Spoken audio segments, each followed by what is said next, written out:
بسم الله الرحمن الرحيم. لا أقسم بهذا البلد وأنت حل بهذا البلد ووالد وما ولد. لقد خلقنا الإنسان في كبد. أيحسب أن لن يقدر عليه أحد. يقول أهلكت مالا لبدا. أيحسب أن لم يره أحد.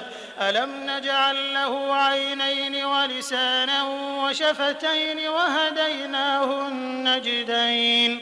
فلاقتحم العقبة وما أدراك ما العقبة.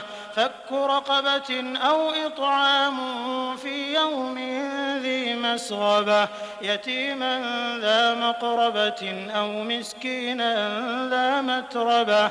ثم كان من الذين آمنوا وتواصوا بالصبر وتواصوا بالمرحمة. أولئك أصحاب الميمنة. والذين كفروا بآياتنا هم أصحاب المشأمة. عليهم نار مؤصدة.